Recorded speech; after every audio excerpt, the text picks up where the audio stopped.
birthdays, anniversaries, weddings. We have so many events coming up this time of the year, and I wanted to make sure that I am prepared for all of them.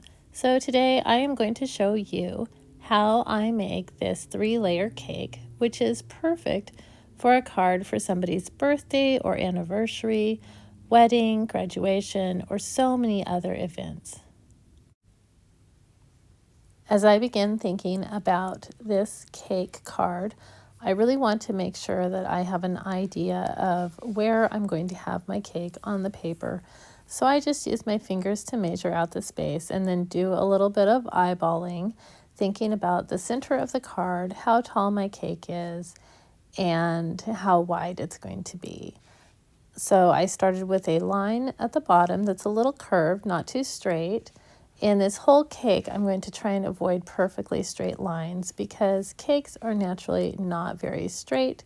They have a little bit of a texture to the sides of their lines. Now, I like to make my frosting drippy because I think it's fun and it adds some dimension.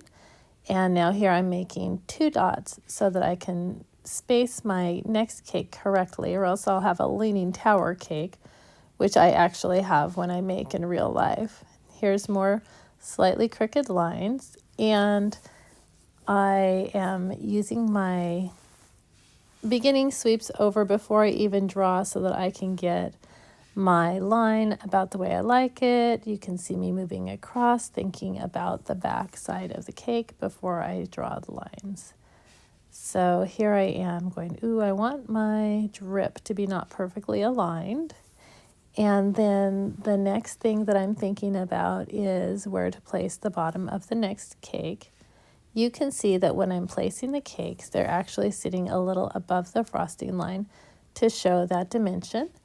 And I draw my left sides first because I'm right-handed and more likely to get a fairly symmetrical picture if I start with the side that's not my dominant hand. So that's one trick that my sister, the cake decorator, taught me for cakes and drawing. And so then here I'm just about to put on the top, and it's a little bit higher up because it really is the top of the cake, as this is a picture looking down slightly on the cake.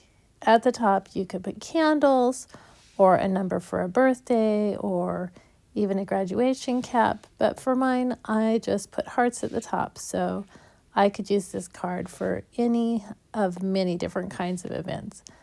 Might be my dad's birthday, I'm not sure, for this very one. And then after my cake is done, I thought I was done. I signed my picture and I said, oh my goodness, my cake needs to sit on a plate. So I went back and I added the round plate.